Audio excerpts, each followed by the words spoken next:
નમસ્કાર, કેમ છો? આપણા ગુજરાતની અંદર એક સરસ મજાના સમાચાર લઈને આવ્યો છું અને અમારા ખેડા જિલ્લાનું છે. અમારા ખેડા જિલ્લાના મેમદાવાદ તાલુકાના કાછઈ ગામ છે. ત્યાં આગળ એક બેંક આવેલી છે. ઘણા વર્ષોથી ત્યાં બેંક કાર્યરત છે અને આપણે બધા, ઇવન હું પણ, જ્યારે આપણી પાસે થોડા પૈસા વધારે હોય તો આપણને એવી ઈચ્છા થાય કે આપણે પૈસા ઘરે ના રાખીએ, ચોરી થઈ જાય. તો ચોરી ના થાય એના માટે આપણે ક્યાં મૂકવા જઈએ? બેંકમાં મૂકવા જઈએ. આપણને એવો વિશ્વાસ હોય કે આપણા પૈસા ત્યાં સેફ છે, જ્યારે આપણને જોઈએ ત્યારે આપણને પાછા પણ મળી જવાના છે. પણ એવું બને કે આપણે પૈસા બેંકમાં મૂકીને બેંકનો જે કર્મચારી જ આપણા પૈસા લઈને ભાગી જાય, ચોરી કરી લે, વાપરી કાઢે, બીજાના ખાતામાં ટ્રાન્સફર કરીને ચાઉ કરી નાખે, તો પરિસ્થિતિ શું થાય? આપણને ક્યારે આવો વિચાર નથી આવ્યો. કારણ કે આપણે બધા, ઇવન ભારતનો કોઈ નાગરિક નહીં હોય, કારણ કે આપણા નરેન્દ્ર મોદી સાહેબે બેંક એકાઉન્ટ પર બહુ વધારે ભાર આપ્યો છે કે દરેક વ્યક્તિ ભલે 5 રૂપિયા પણ પોતાના બચાવે તો બેંકની અંદર મૂકવા જાય, એ માટેની વ્યવસ્થા કરી છે. દરેક વ્યક્તિના ખાતા ખોલાવે છે. પણ આ બાબતની અંદર જેટલા પણ ખાતા ખુલે છે, જેટલી પણ બેંકોને પરમિશન આપવામાં આવે છે આરબીઆઈ દ્વારા, શું એમના કર્મચારીઓ ઈમાનદારીથી કામ કરે છે? એ સવાલ અહીંયા પેદા થયો છે મેમદાવાદ તાલુકાના કાછઈ ગામમાં. કારણ કે ઇન્ડસઇન્ડ બેંક છે, એવું નથી કહેતો આ બધા કહી રહ્યા છે, એ બધાની વાતો સાંભળીશું. આ ગામના લોકો એવું કહી રહ્યા છે કે એમના લાખો રૂપિયા એ બેંકનો કર્મચારી ચાઉ કરી ગયો છે. કઈ રીતે ચાઉ કરી ગયો છે ખબર નથી. આ લોકો મેં કીધું ભાઈ તમે પોલીસ સ્ટેશન જાઓ, મારી પાસે શા માટે આવ્યા છો? થોડા દિવસ પહેલા મારા ઓફિસ આવ્યા હતા. પછી કીધું અમે પોલીસ સ્ટેશનમાં ફરિયાદ પણ આપી છે. ફરિયાદ આપવાને પણ લગભગ 1 મહિનો થવા આવ્યો, પણ આજ દિન સુધી કોઈ ફરિયાદ દાખલ નથી થઈ. ગજબનો કિસ્સો હોય. સારા, તમે કોઈના 5 રૂપિયા ચોરી લો, પોલીસ તમને ઘરેથી આવીને ઉચકી જાય, અને ગામના લાખો રૂપિયા જતા રહ્યા છતાં પોલીસનું પેટનું પાણી નથી હાલતું. નવાઈ લાગે છે. શું એવી બધી મોટી તપાસ કરતા હશે કે હજી સુધી એક સિંગલ ફરિયાદ દાખલ નથી થઈ? પૂછીએ શું સવાલ છે, શું જવાબ છે, બધું પૂછીએ આપણે. શું આ ગ્રામજનો છે? શું કાકા નામ તમારું? વજયસિંહ પ્રભાતસિંહ ચૌહાણ. એમને ફરિયાદ આપેલી છે. કાકા તમે ફરિયાદ આપી છે ને? સાચું ને? પોલીસ ઇન્સ્પેક્ટર સાહેબ મેમદાવાદ, બરાબર. સામેવાળા છે ધ્રુવ હરેકૃષ્ણ દરજી, ઇન્ડસઇન્ડ બેંક કાછઈ શાખા. એમના વિરુદ્ધ ફરિયાદ આપેલી છે કે ભાઈ આપણે ફરિયાદ તમને વાંચી બતાવીએ. અમે ફરિયાદી ઉપરોક્ત સરનામે રહીએ છીએ અને અમારું ખાતું 100 છે અને ગાય ભેંસ દૂધનો પગાર અમારા એમાં બેંકમાં જમા થાય છે. અને આમાં ફરિયાદીઓ આ કામના સામાવાળા નાઓ એક એટલે કે મેનેજર સાહેબ શ્રી હોય તેમના કહેવા મુજબ અમે અમારા ખાતાની લેવડ દેવડ તેઓના થકી જ કરતા હતા. આ ધ્યાન આપવા જેવો કિસ્સો છે. જે લોકો બેંકના કર્મચારી પર પૂરો વિશ્વાસ કરીને કામગીરી કરતા હોય છે કે ભાઈ બેંક વાળો આપણો ઘરનો માણસ છે, આપણું કશું ખોટું ના થાય, પણ એના માટે આ આંખ ખોલતો કિસ્સો છે કે સામાવાળા ભેગા મળીને ષડયંત્ર રચીને એમની ચેકબુકમાંથી ચેકો ઇરાદાપૂર્વક લઈ લીધેલ છે. અને તેઓએ 30/12/2024 ના રોજ ₹2.5 લાખ 2,50,000 પૂરા એમનો ચેકનો ઉપયોગ કરીને આ કામના સામાવાળાઓએ અરજદારે ઘણા ઈસમોના ખાતામાંથી રકમ ઉપાડી લીધી છે. આ એક વ્યક્તિ નથી. કદાચ આવું બની શકે કે આ કાકા ખોટું બોલતા હોય, એવું બની શકે. પણ આપણે બીજા કોઈને પૂછીએ. કાકા તમારો શું કિસ્સો છે? આપણે પૈસા જમા નહીં કર્યા. પૈસા જમા નહીં કર્યા? કેવી રીતે પૈસા જમા નહીં કર્યા? અચ્છા, પકડો તો. આ પાવતી આપી છે, આ સિક્કા મારેલી પાવતી છે. કાકાએ 49,000 રૂપિયા જમા કરાવવા માટે બેંકમાં ગયા છે 23/4/2024 ના રોજ, બરાબર. કેશિયરે પૈસા લઈ લીધા છે, સિક્કો મારી દીધો છે, પણ આજ દિન સુધી જમા નહીં થયા. કાકા એવું કહો છો? સાચું બોલો છો ને તમે? આ ખાતામાં હજુ જમા નહીં થયા? હું નહીં કહેતો, તમે કહી રહ્યા છો. ફાઇનલ? પોલીસ ફરિયાદ આપી તમે એની? શું કીધું? પોલીસ સ્ટેશન જઈને શું કીધું? તમારી ફરિયાદ આપી લેખિત? તો શું કીધું તમને? બોલાવીશું એવું કે છે. બાકી પછી કોઈ જવાબ આવ્યો નહીં. મહિનો થઈ ગયો. યસ, આ ભાઈ બી 1 મહિના આગળ છે. યસ ભાઈ, શું નામ તમારું? નિતિન કુમાર પ્રશાંતભાઈ પટેલ. કઈ ના છો તમે? કાછઈ ના છો. તમારી બી શું ફરિયાદ છે? મારા એફડી 1 લાખની હતી. 1 લાખની એફડી હતી. એફડી મેં ટ્રાન્સફર કરી હતી. હા. ચેક એમની જોડે મારી જોડે ચેક લીધો એમને. અચ્છા, એમને ચેક લઈ લીધો કોરો? હા. અરે એ ચેકના પૈસા એમને લઈ લીધા. અચ્છા, ચેક તમારે જો સમજાઈ લીધું એટલે આવો ભાઈ ચેક આપવા પડશે એફડી જમા કરાવવા માટે. અને સહી કરાવીને એમ કે ચેક તમારો ખોટો છે એમ કે. અચ્છા, ચેક ખોટો છે એટલે પછી બીજો ચેક લીધો? એટલે પેલો ચેક રાખી લીધો અને એ ચેક થી કાંડ કરી નાખ્યો ને? અચ્છા. અને બીજી વસ્તુ, તમે ફરિયાદ આલી પોલીસ? તો શું કીધું પોલીસ વાળાએ? પોલીસ વાળાએ કેસ લીધો ખરો, પણ એનો કોઈ જવાબ ના આલ્યો. કોઈ ફરિયાદ હજુ પાકી દાખલ થઈ? તમે કશું બોલાવ્યું નહીં? જવાબ લેવા તમને બોલાયા? જવાબ લેખિત તમારો લીધો? ના, કોઈ જવાબ તમને લેખિત લેવા માટે બોલાયા જ નહીં હજુ સુધી. વાહ, કોણ છે બીજું? યસ, હા ભાઈ છે. શું નામ તમારું ભાઈ? ચૌહાણ નરેશભાઈ મહેન્દ્રભાઈ. કઈ ના છો નરેશભાઈ? કાછઈ ના છો. શું તમારી ઘટના શું છે? અમારી એફડીની ઘટના છે. એફડીની ઘટના છે. 1 મહિના અમે એફડી કરી હતી, પણ કે તમારી એફડીનું જે ફોર્મ ભરેલું હતું એ ખોવાઈ ગયું, એટલે ફરી વાર કે તમારી એફડી કરવી પડશે અને ફોર્મ ફરી ભરવું પડશે. અચ્છા. કારણ કે હવે કે બેંકનો નવો નિયમ છે કે એટલે ચેક તમારે આલવો પડશે કે અચ્છા, નવો નિયમ છે, ચેક આલવો પડશે. ચેક આલવો અને એફડી નું ફોર્મ ખોવાઈ ગયું ખોવાઈ છે. ગયું છે. કેટલાની એફડી હતી તમારી? આપ્યા હતા પૈસા? 1 લાખ. 1 લાખ રૂપિયા તમે આપ્યા હતા ને? કેવી રીતે આપ્યા હતા પૈસા? લાખ રૂપિયા ના મારે એટલે ખાતામાં જતા પૈસા? ખાતામાં હતા. એટલે તમને કે નવો નિયમ આવ્યો ચેક આલવો પડશે. ચેક આલવો પડશે. તો ચેક તમે ના આલ્યો? હા ઓકે, ચેક આલ્યો પછી? બરાબર ને. તે પછી કે તમારું કે હવે પોસ્ટમાં કાગળિયું આવશે, અચ્છા, પણ આપણે માન્ય રાખીએ ભાઈ પોસ્ટમાં જ કાગળિયું બરાબર બરાબર છે. પણ તે છતાં અમે પ્રૂફ લીધેલો અરે બેંકમાં, પણ અચ્છા. એ અમને ડુપ્લિકેટ કાગળિયું આલી છે. આ ડુપ્લિકેટ બની આવ્યું છે? તમે તપાસ કરાવડાવ્યા? હા, તો બેંક વાળાએ શું કીધું? આ બેંક વાળાએ કશું ના કે આ ડુપ્લિકેટ છે. બેંકે એવું કીધું? આ બેંક જ કહી રહેશે ડુપ્લિકેટ? ડુપ્લિકેટ છે. બાપરે બાપરે. ગ્રામ પંચાયત નું છે એવું લાગે. હે? કાછઈ ગ્રામ પંચાયત નું છે. એટલે બેંક વાળા એવું કહેશે કે ડુપ્લિકેટ છે? ડુપ્લિકેટ છે. જબરજસ્ત છે આ તો. લાખ રૂપિયા, 1 લાખ રૂપિયા પાકતી મજૂર પર એમાઉન્ટ બી બતાવી દીધી છે. હા, amount અને બેંક વાળા કહે છે ડુપ્લિકેટ છે. ફરી એ પૈસા તમારા ખાતામાંથી ગયા કોના ખાતામાં? એ ડાયરેક્ટ પોતે ઉપાડે એવું બતાવે છે. તમે સેલ્ફ બતાવે છે? હા, self બતાવે. એ તમે જાતે ઉપાડી દે એવું બતાવવામાં આવે છે? સારું, ગજબ કહેવાય. બીજું કોણ છે? બીજા આવે છે? હા, તમારું શું છે? યસ, આ કાકાનો બી ગજબનો કિસ્સો છે. કાકા શું છે તમારી હકીકત આખી? એફડી કરાયેલી હતી. તો શું થયું એફડીમાં? એફડી કરતા વખત 2 ચેક માંગ્યા હતા કે જૂઠા છે એમ કરીને ચેક લઈ લીધા. અરે એફડી કરાવતી વખતે 2 ચેક જૂઠા છે, ખોટા છે એમ કહીને 2 ચેક લઈ લીધા. પછી સહી કરી, ચેક જોશે ચેક જોઈશે કરીને પછી તે એમ કરીને એકને બદલે 2 તોડ લીધા. 2 ચેક લઈ લીધા એને. ચેક ભરીને પછી એફડી કરવા ગયો ને કારણ એમને લેવા ગયા હતા. એટલે શું ઉપાડમાં શું બતાવે છે? ઉપાડ્યા ટોન ફેર બતાવો. ટ્રાન્સફર બતાવો. કોના ખાતામાં ગયા છે પૈસા? એ કોના હવે તો આપણે એ લોકો આપતા નહીં બેંક વાળા કશું? એમાં પેલી એ સાબી જેના ખાતા બતાવો ને, એ ટ્રાન્ઝેક્શન બતાવો ને. ગુજરાતના લોકો ધ્યાન આપજો ભાઈ, તમે જ્યારે પણ તમારો બેંકનો કોઈ ટ્રાન્ઝેક્શન કરો છો, વ્યવહાર કરો છો, બેંકના કર્મચારી પર જે વિશ્વાસ કરો છો, એ અહીંયા કઈ રીતે વિશ્વાસ કરવો, કેટલો કરવો, તમને અહીંયા સમજાવીએ છીએ અમે.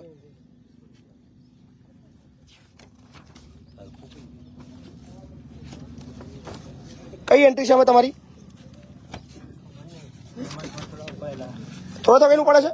થોડા કરીને ઉપાડી લીધા. બાપરે, આ બધા પૈસા તમારા પડેલા નહીં? ના અમારા નહીં, તો હોમાના ખાતામાં ઉતરી જાય. અચ્છા, આ બધા ટ્રાન્ઝેક્શનો છે. પૈસા ઉપાડે કેમ ના બધા?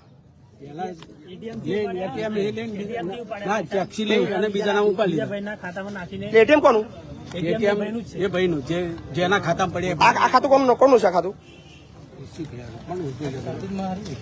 ના ના એટલે એ પૈસા એમ નહીં, એમને પૈસા બીજાના ખાતામાં લઈ લીધા પેલા. અચ્છા, બેંકે ગયા હતા તમે લોકો? બેંકે શું કીધું? બેંક વાળા એવું કહ્યું કે ભાઈ તમારા ખાતામાં પૈસા જ નહીં. અચ્છા, પછી તમને કોઈ બેંકે ફરિયાદ ના કરી કે ભાઈ અમારા બધાના પૈસા કઈ ગયા? ના કશું અમને બેંક કશું કે જવાબ જ નહીં હાલતો. બેંક કોઈ જવાબ જ નહીં હાલતી. ચલો કશો વાંધો નહીં. ધીમે આપણે ચલો બેંકના મેનેજરને પૂછી લઈએ. સો આ ઘટના બહુ ગજબની આવી છે. તમે જ્યારે પણ કોઈ બેંક સાથે લેનદેન કરો છો, વ્યવહાર કરો છો, ત્યારે સમજવાનો વિષય છે કે તમે જે આંખો મીચીને જે બેંકના કેશિયર સાથે, બેંકના કર્મચારી સાથે તમે જે બ્લેન્ક ચેક, કોરા ચેક, નામ લખ્યા વગરના ચેક એ બધા લખીને તમે જે લેવડ દેવડ કરતા હોય, તો તમારી સાથે કયા અંશે કેટલું મોટું ખોટું થઈ શકે છે. એ કિસ્સો અત્યારે મહેમદાવાદ તાલુકાના કાછે ગામે આવે છે. અને ખરેખર ગજબ ઊંઘ ઉડાડી દે એવો કિસ્સો છે કે કદાચ એક વ્યક્તિ ખોટું બોલતો હોય, 2 ખોટા બોલતા હોય, પણ આટલા બધા વ્યક્તિઓ હોય અને આ બાબતની ફરિયાદ પણ લેખિતમાં આલી હોવા છતાં આ દિન સુધી કોઈ ફરિયાદ દાખલ ના થઈ હોય, એ ગજબનો કિસ્સો છે. તો આપણે બેંકના જે જવાબદાર મેનેજર સાહેબ હોય એમને સાથે આપણે પૂછીશું કે ભાઈ આ છે શું? આ સમજવાનો વિષય છે. કારણ કે આ આક્ષેપ કોઈ નાનો આક્ષેપ નથી. આ એક એવો આક્ષેપ છે જે સમગ્ર બેંકો પર સવાલ ઉભો કરતો આક્ષેપ છે. બેંકના કર્મચારી પર સવાલ ઉભો કરતો વ્યક્તિ છે. અને જ્યારે પણ આપણે પણ જ્યારે બેંક સાથે કોઈ ટ્રાન્ઝેક્શન કરીએ તો બેંકમાં મૂકવા કે ના મૂકવા, દરરોજ બેલેન્સ ચેક કરવું, દરરોજ ચેકબુકો ચેક કરવી, દરેક આપણે બધી વસ્તુ ચેક કરવી, ક્યાં સુધી આ શક્ય છે? એટલે ચોક્કસથી બહુ મોટો અહીંયા આક્ષેપ થઈ રહ્યો છે કાછઈમાં. સો બન્યા રહો વિડીયોની અંદર. આપણે સીધા બેંકે જઈએ અને બેંકના જવાબદાર વ્યક્તિને પૂછીએ કે એ વ્યક્તિ છે કોણ ને છે તો ક્યાં છે અત્યારે. મજામાં છો બધા? ખરેખર ખૂબ મોટી ઘટના છે. આ ગુજરાતના દરેક લોકો સુધી પહોંચાડજો. એ કાછઈ ગામના લોકો એવું કહી રહ્યા છે કે જે બેંકમાં એમનું ખાતું હતું, ઇન્ડસઇન્ડ બેંક, ત્યાંનો બેંકનો કર્મચારી એમના લાખો રૂપિયા ચાઉ કરીને ભાગી ગયો છે.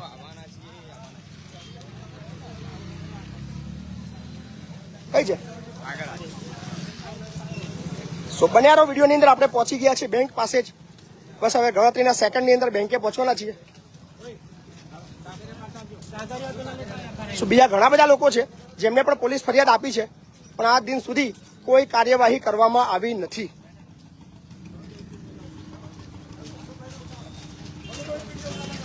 કઈ ગયા બીજા કઈ ગયા?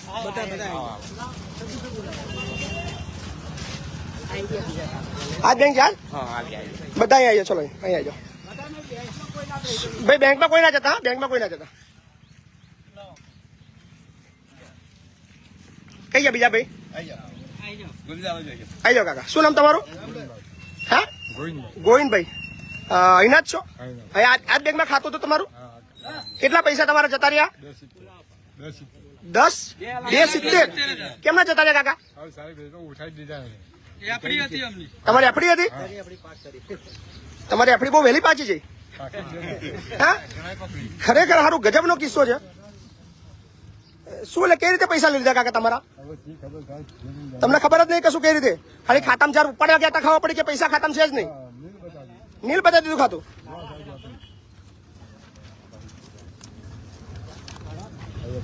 ₹2,65,000 ડિપોઝિટ અમાઉન્ટ બતાવે છે, બરાબર.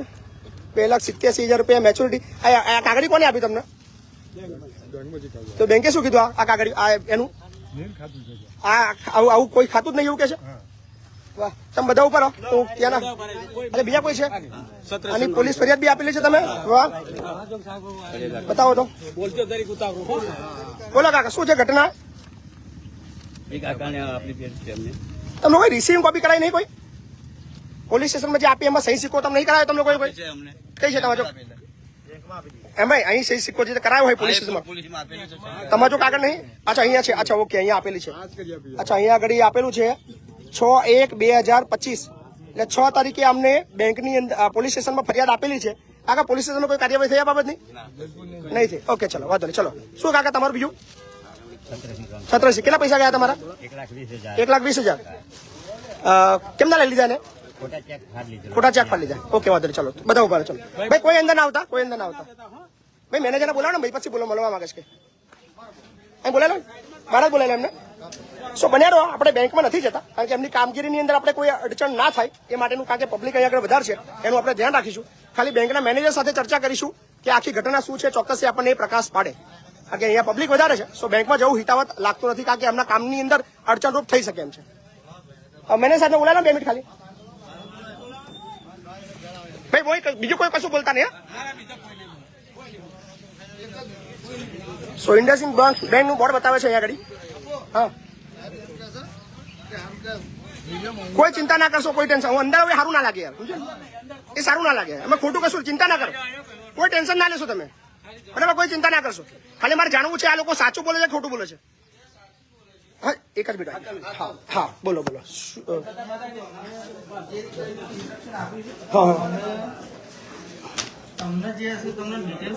એટલે આ લોકો સાચું બોલે છે એવું? પોલીસ ડિસાઈડ કરશે. એટલે તમારા એઝ પર પ્રાથમિક રેકોર્ડ પ્રમાણે આ લોકો સાચું બોલે છે? આ લોકો જેની પર આક્ષેપ કર્યા છે એ કર્મચારી અહીંયા છે? ભાઈ, અવાજ ના કરો. આ બાકી દો, બાકી દો, બાકી દો. વાત કરવા દે. ઇન્વેસ્ટિગેશન થશે પછી ખબર પડશે. એ કર્મચારી ક્યાં છે અત્યારે? કર્મચારી તો એ તો ઘરે છે. કેમ ઘરે કેમ છે? ઘરે કંપની એને કાઢી નાખ્યો છે? ટર્મિનેટ કરી દીધો છે? હા, એનો સસ્પેન્શન. કેમ સસ્પેન્ડ કેમ કર્યું એને? સસ્પેન્ડ કે આ બધા ઇસ્યુ ના લીધે કસ્ટમરે ઓલરેડી રિક્વેસ્ટ આપી છે અને રિક્વેસ્ટ અમે પોલીસ સ્ટેશનમાં પણ આપી. તમે એને કાઢવાનું કારણ શું આપ્યું છે? કાઢવાનું કારણ કે આ ગેરરીતિ કરી છે, એના બધી ગેરરીતિ કરી રહી છે. ઓકે, તમે બેઝ પર બેંક માની રહી છે કે એને ગેરરીતિ કરી છે એટલે એને ટર્મિનેટ કરી દેવામાં આવ્યો છે? હા હા, એને હટાવી દેવામાં આવ્યો છે બેંકમાં. ત્યાર પછી એ દિવસ પછી આવ્યો નથી? એની સામે કાર્યવાહી ચાલે છે. અચ્છા, તમારા તરફથી કોઈ પોલીસ કેસ કરવામાં આવ્યો છે? તમારા તરફથી કોઈ પોલીસ કેસ? ડિપાર્ટમેન્ટ કરી રહી છે. તમે મતલબ આ કસ્ટમર લોકો જે આટલા બધા પૈસા છે તમારા ભરોસે અહીંયા મૂકી ગયા હતા, અને મેનેજર કોણ છે અહીંયા, બ્રાન્ચ મેનેજર? તો ભાઈ બોલશો નહીં યાર. કે બેંકિંગના નિયમ પ્રમાણે તમે લાઈવ અહીંયા બેંકમાં ના ઉતારી શકો. ફરિયાદ કરી દો મારા પર ફરિયાદ કરી દો તમે. આટલી બધી ફરિયાદ થતી નહીં, મારા પર ફરિયાદ શું ફરક પડવાનું યાર? તમે ફરિયાદ કરી દો. હું તમારા સાથે કોઈ મિસબિહેવ તો કરતો તમને પૂછવા આવ્યો કે ભાઈ છે કે અમારે એને જોવો છે યાર, એના દર્શન કરવા છે. માહિતી અમે કેવી રીતે આપી શકીએ? તમારે ત્યાં નોકરી કરે છે, અહીંયા બધાના પૈસા લેતો તે વ્યક્તિ. પણ એને પોલીસ જ કરી શકે ને આ બધી. પણ તમે લોકોએ ફરિયાદ કરી, આ બધાના પૈસા આ બધા ઉપાડવા આવ્યા, પૈસા આપશો એમને? પૈસા તો અમે એમના બેલેન્સ ચેક કર્યું, કાકા પણ આવેલા. મેં જ અમને અહીંયા હું આવ્યો ને, હું નવું જોઈનિંગ છે. અચ્છા, નવું જોઈનિંગ છે તમારું? અને મેં જ અહીંયા બધી ડિટેલ્સ એમને કાઢીને આપી છે ગામવાળા લોકોને. અચ્છા, તમે જ કરી આ નાખો. વસ્તુ થઈ રહ્યું છે તમારે, બરાબર? બીજા આના સિવાય બીજા કોઈ કિસ્સા ધ્યાનમાં આવ્યા છે તમારા? ના, કોઈ નહીં જેટલા કિસ્સા આવ્યા છે બધા ક્લોઝ કર્યા છે. બધા આટલા બધા લોકોના પેન્ડિંગ છે. હવે તમે એનું ટર્મિનેશન લેટર અથવા તમારા પોલીસ સ્ટેશનની અંદર કોઈ ફરિયાદ આપીને કોપી મન મળશે, જોવા મળશે? ત્યાંથી તમને મળી આ જ વ્યક્તિ છે, આ વિડીયોની અંદર દેખાઈ રહ્યો છે આ વ્યક્તિ છે જે બેંકની અંદર નોકરી કરતો હતો. આ ભાઈ છે ભાઈ? આ જ છે, હા હા આ એ જ છે. શું નામ છે ભાઈનું? ધ્રુવ દરજી. તમે કોઈ કાર્યવાહી પોલીસને કઈ કરી હોય તમારા, કારણ કે તમારા કસ્ટમરનું ચીટિંગ થયું છે, હા હા આ જવાબદારી તમારી પણ, કારણ કે તમારા બ્રાન્ચની અંદર અહીંયા પ્રીમાઇસીસમાં થઈને અને એક વ્યક્તિ ઇન્વોલ્વ હોય એવું શક્ય નહીં કે એક જ વ્યક્તિ આટલું મોટું કરી શકે અને આટલા દિવસથી કરી શકે. મહિનો, 2 મહિના, 3 મહિના તો કાકા એક વર્ષના કિસ્સા અંદર છે જે કેશ ડિપોઝિટ જમા કરે છે એના પૈસા તમારા બેંકની અંદર જમા નહીં થયા અને બેંકના કોઈ કર્મચારીને ખબર ના હોય. આ બહુ મોટું મતલબ સાચી વાત, પણ અમે બધી પોલીસને ઇન્ફોર્મેશન આપી છે. પોલીસને ઇન્ફોર્મેશન આપી છે. હા, એમની પોલીસે ફરિયાદ લીધી, એવું ફરિયાદ કરી એવું કે તમારા ધ્યાનમાં ખરું? અમારી જો બેંક શું કહે છે કે કસ્ટમર સાથે ખોટું થયું છે તો કસ્ટમરની ફર્સ્ટ ઓફ ઓલ જવાબદારી બને છે કે એ ફરિયાદ કરે અને પોલીસ સ્ટેશનમાંથી અમને એફઆઈઆર હજુ લીધી નથી આવી. અને અહીંયા બેંક અમારી શું કહે છે કે તમારી કોઈ ફરિયાદ છે કસ્ટમરની તો અમને એફઆઈઆર આપો. પણ એફઆઈઆર તો એ લોકો 1 મહિનાથી આપી, તમે લોકો કારણ કે પૈસા તો લેવા અહીં કદાચ તમારા જોડે આવે તો તમારા પૈસા આપવા પડે, જવાબદારી તમારી બની યાર. તમને ખાલી જાણવા એફઆઈઆર જાણો એના ફરિયાદ પાકી આપી છે એમને, પણ ફરિયાદ કરી નહીં એ પોલીસે, બરાબર? એફઆઈઆર પોલીસે જો પોલીસે ફરિયાદ દાખલ નહીં કરી, નવાઈની વસ્તુ એ છે. તમે બેંક, તમે પોલીસ સ્ટેશને જવાબ રજૂ કર્યો છે તમારો? હા અમારો કરી દીધો છે. વેરી ગુડ, ચલો અમારે એટલું જાણો. થેન્ક યુ ભાઈ. સો બેંકે કાર્યવાહી કરી છે એ વ્યક્તિ પર, એ જોઈને આનંદ આવ્યો. આભાર સાહેબ તમારો, ખરેખર મળીને આનંદ થયો. અને આ બેંક છે અમારા ત્યાંના કરતાં મોટી પોસ્ટ ઓફિસ છે. અહીંયા લાખો રૂપિયાના ટ્રાન્ઝેક્શન થતા હોય, એક સવાલ ઉભો કરી રહ્યો છે અહીંયા પૈસા મૂકવા કે ના મૂકવા, એ એક સવાલ થઈ રહ્યો છે. આ છે ઇન્ડસઇન્ડ બેંક. આ બેંકની હાલત તમે જોઈ શકો છો. અહીંયા કયા અંશે ખોટું થઈ રહ્યું છે ગામ લોકો કહી રહ્યા છે. ખરેખર શરમજનક વસ્તુઓ છે અને અહીંયા આટલા બધા લોકો છે અને આજ સુધી નવાઈની વસ્તુ એ છે કે આજ સુધી ફરિયાદ દાખલ નહીં થઈ. હવે મુદ્દાની વાત પર આવું, અત્યારે વિશેષ તો શું કહેતો નથી. 24 કલાકની અંદર આ જે ગ્રામજનોએ ફરિયાદ દાખલ કરી છે, આપી છે, એની જો પાકી એફઆઈઆર આજના દિવસમાં ન થઈ તો કાલે જે થવાનું છે એ બહુ મજા આવવાની છે અને બહુ ભયંકર થવાનું છે, યાદ રાખજો. કારણ કે આટલું મોટું ચીટિંગ અને આ પૈસા કોઈ અમીર લોકોના નથી, ગરીબ લોકોના છે, જે બિચારા પશુપાલકો છે, ખેડૂતો છે, જે 10-10 રૂપિયા ભેગા કરીને એમની મોટી મૂડી એમના દીકરીના લગ્ન માટે, દીકરાના ભણતર માટે, એમનું ઘર બનાવવા માટે, કામ માટે, વાપરવા માટે અને એ જે બેંકમાં જમા કરે છે ને એના પૈસા ચાઉ કર્યા છે. એટલે સાલાઓ ચોરો તમને છોડવામાં નહીં આવે, લખી રાખજો.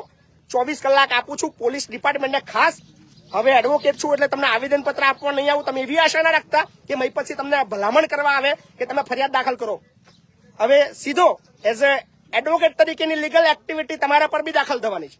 1 મહિનાથી તમે લોકોએ શું કાર્યવાહી કરી છે એ તમારી પોલીસ ડિપાર્ટમેન્ટ મહેમદાવાદ તમારી પાસે બી જવાબ માંગીશ.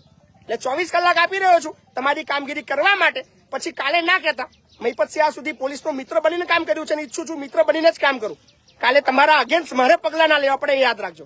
કારણ કે 1 મહિનો સાલા કોઈ 100 રૂપિયા, કોઈ 1000 રૂપિયા ચોરી કરો તો તરત એને મારતા મારતા ઉચકીને લઈ જાવ છો, તમારી દાદાગીરી, તમારો પાવર બતાવતા હોય છો. પણ લાખો રૂપિયા લોકોના ગયા, તમારા પેટનું પાણી નથી હાલતું, આ સુધી એફઆઈ નથી થઈ, નવાઈ લાગી રહી છે. પણ વાંધો નહીં, હજી 24 કલાક તમને આપું છું. કાલે તારીખ યાદ રાખજો, 30 તારીખ છે. કાલે પછી જે થવાનું છે ને જે હું કરવાનું છું, મતલબ બહુ અઘરો વિષય આવવાનો છે. જવાબ મોઢામાંથી નહીં નીકળે, બહાર નીકળવાની તમારામાં તેવડ નહીં હોય. કારણ કે એટલા સવાલો તમારા લોકો, ગામના લોકો અને ગુજરાતની પબ્લિક તમને પૂછવા આવશે. એટલે માનનીય એસપી સાહેબ, ખેડા જિલ્લા સાહેબ, તમને ધ્યાન દોરું છું કે આ મુદ્દા પર પ્રકાશ પાડીને અમદાવાદ પોલીસ સ્ટેશનને સ્ટ્રિક્ટ ઇન્સ્ટ્રક્શન આપીને સૂચના આપવામાં આવે કે આ બાબતની ઘટતી કાર્યવાહી તાત્કાલિક ધોરણે કરવામાં આવે. કારણ કે ગરીબ લોકોના પૈસા છે, કોઈ આ કોઈ અમીર લોકોના પૈસા નથી. આલ્યા માલ્યા લઈને ભાગી ગયા કરોડ રૂપિયા, પણ આ લાખો રૂપિયા, 1 લાખ, 2 લાખ, 5 લાખ એ પોતાની આખી જિંદગીની મૂડી છે. એ જયારે કોઈ ચોર ચાઉ કરી ગયો આવું ગામ લોકો કહેતા હોય તો એ બાબતની ઘટતી કાર્યવાહી તમારા તરફથી થવી જોઈએ, મને પૂરો વિશ્વાસ છે. કારણ કે એસપી સાહેબ ઓલવેઝ મારા કામની બાબતની અંદર જયારે પણ મેં કોઈ બાબતમાં ધ્યાન દોર્યું હોય ત્યારે ચોક્કસ એ પોઝિટિવ રહ્યા છે. તો આ બાબતમાં મને 24 કલાકમાં આનો જવાબ મળવાનો છે. અને જો નહીં મળે તો અમદાવાદ પોલીસ સ્ટેશન જે દાખલ થવાનું છે બહુ ગજબ થવાનું છે. રાહ જોઈએ છે 24 કલાકની પાકી એફઆઈઆર થાય. અને જો મતલબ આ ગામ લોકો સાચું કહી રહ્યા છે અને સાચું જ છે. કારણ કે બેંકનો જે મેનેજર છે કહી રહ્યો છે એને ટર્મિનેટ કરવામાં આવ્યો છે, એને હટાવવામાં આવ્યો છે. ક્યારે હટાવવામાં આવે? જયારે કોઈ ચીટિંગ કરે ત્યારે હટાવવામાં આવે છે. બેંક એના કર્મચારી પર પગલા ત્યારે ભરે છે જ્યારે એ બેંકનો કર્મચારી